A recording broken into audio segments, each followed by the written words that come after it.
Halo teman-teman, bersama saya Elisa Dayani. Kali ini kita akan membahas tentang John Locke. Jadi siapa sih John Locke itu?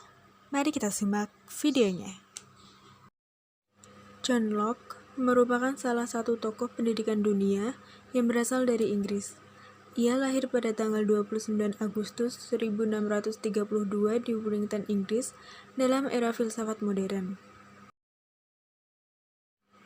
John Locke dibesarkan oleh ayahnya, seorang pengacara yang bekerja sebagai juru tulis hakim di Somersetshire dan menjadi kapten angkatan bersenjata di Long Parliament selama pemerintahan Raja Charles I. Tahun 1646, pada waktu John Locke berusia 14 tahun, dia diterima di Westminster School, di mana selama 6 tahun, ia mencurahkan perhatiannya pada pelajaran bahasa Latin dan Yunani, di samping pelajaran lainnya yang diberikan pada saat di bangku sekolah menengah. Tahun 1652, ia diterima di Christ Church College, Universitas Oxford. Di sini, ia mempelajari retorika bahasa, filsafat moral, ilmu ukur, fisika, bahasa Latin, Arab, dan Yunani. Ia mendapatkan gelar sarjana mudanya pada tahun 1656 dan sarjana penuh pada tahun 1658.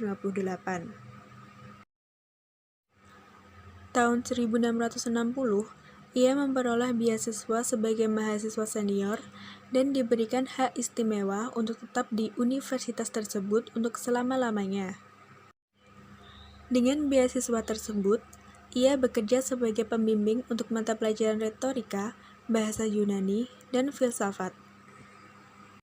Selain itu, pada tahun 1665, ia menjadi sekretaris misi diplomatik Kerajaan Inggris di Brandenburg, dan pada tahun 1666 kembali lagi ke Inggris dan mempelajari ilmu kedokteran. Next, pokok pikiran filosofi John Locke. Pemikiran filosofis John Locke menampilkan sistem pemikiran filosofis yang berbasis pada kondisi natural. Pemikiran Locke tentang alam dan manusia ditempatkannya dalam konteks pengalaman sebagai dasar dari perkembangan hidup manusia. Locke mengatakan bahwa tidak ada realitas lain yang lebih tinggi daripada dunia indrawi. Hal ini berarti alam menjadi sumber pengalaman dan pengetahuan manusia. Semua pengetahuan manusia dapat tergantung pada penglihatan aktualnya dan pengalaman indrawinya dengan objek-objek material. Dalam konteks tersebut, panca indera menangkap objek-objek itu, dan dengan bantuan akal budinya, objek-objek itu dianalisa dan direfleksikan. Oleh sebab itu, bagi John Locke sendiri, menolak adanya faktivisasi objek material identik dengan menayangkan eksistensi pengetahuan. Ia berpendapat bahwa manusia tidak dapat menghasilkan pengetahuannya dari dirinya sendiri. Ketika lahir, manusia bagaikan kertas putih yang baru dan belum terisi. Dalam dirinya tidak ada ide yang diwariskan oleh Allah. Tak ada ide tentang kebenaran moral dan kebaikan, bahkan kecenderungan atau kebiasaan-kebiasaan bawaan. Penolakan Locke atas ide bawaan mendukung usaha individu dalam kebutuhannya untuk mendapatkan pengetahuan dari pengalaman. Menurutnya, seorang dapat menjadi budak atau bebas ditentukan oleh hak-hak kodrati seperti hak hidup, hak kebebasan, dan hak milik. Dengan demikian, Locke menampilkan karakter dasar manusia sebagai makhluk rasional dan moral. Berikutnya, pemikiran John Locke tentang pendidikan. John Locke mengemukakan bahwa terdapat 4 tujuan pendidikan dalam pandangannya tentang filsafat ilmu pengetahuan. Pertama, yaitu pendidikan bertujuan untuk mencapai kesejahteraan dan kemakmuran setiap manusia. Oleh sebab itu, sebagai bagian akhir dari pendidikan, pengetahuan hendaknya membantu manusia untuk memperoleh kebenaran, keutamaan, dan kebijaksanaan hidup. Kedua, pendidikan juga bertujuan untuk mencapai kecerdasan setiap individu dalam menguasai ilmu pengetahuan sesuai dengan tingkatannya. Dalam konteks itu, Locke melihat pengetahuan sebagai usaha untuk memberantas kebodohan dalam hidup masyarakat. Ketiga, pendidikan juga menyediakan karakter dasar bagi kebutuhan manusia untuk menjadi pribadi yang dewasa dan bertanggung jawab.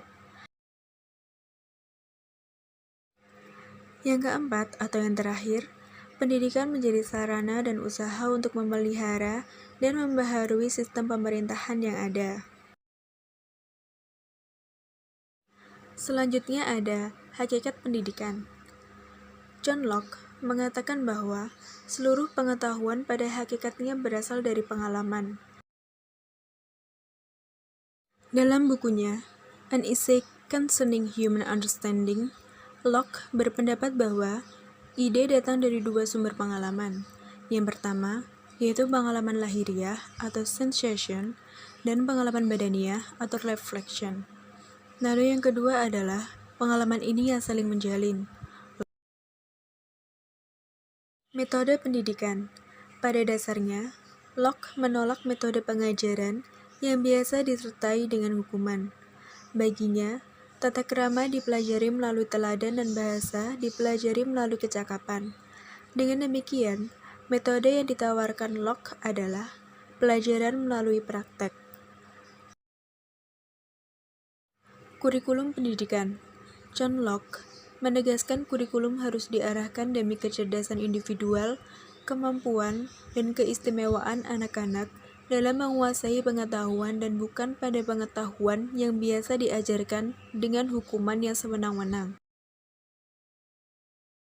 Menurut Locke, perkembangan kepribadian yang baik terdiri dari 3 bagian: kebajikan, kebijaksanaan, dan pendidikan. Selain semua itu, John Locke juga memiliki beberapa karya utama, di antaranya yaitu A Letter Concerning Toleration, A Second Letter Concerning Toleration, A Third Letter for Toleration, Two Treatises of Government, An Essay Concerning Human Understanding, Some Thought Concerning Education, The Reasonableness of Christianity as Delivered in the Scriptures, dan yang terakhir, A Vindication of the Reasonableness of Christianity. John Locke juga memiliki manuskrip yang belum dipublikasikan atau dipublikasikan setelah ia meninggal pada tanggal 28 Oktober 1704 dan dimakamkan di Essex, Inggris.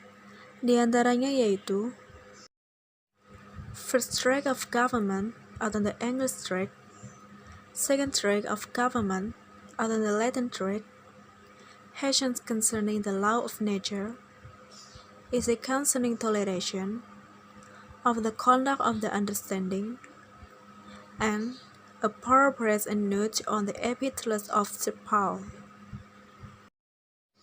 Sebagai seseorang yang terkemuka di dunia, sebagai tokoh pendidikan, ada beberapa kata-kata bijak yang patut untuk kita teladani, seperti The only fence against the world is the true knowledge of it. Sophistry is only fit to make men more conceited in their ignorance. Fashion for the most part is nothing but the ostentation of riches. The discipline of desire is the background of character. Fortitude is the guard and support of their virtues.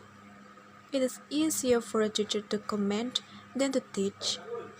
New opinions are always suspected and usually opposed without any other reason but because they are not already common.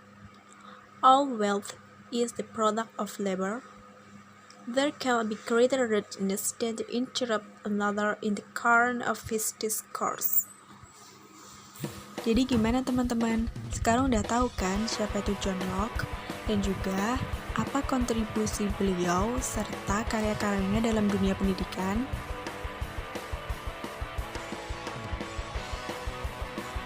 By the way, thank you very much for watching my video, and I hope that you want to give me like, comment, and subscribe my YouTube channel. See you, goodbye.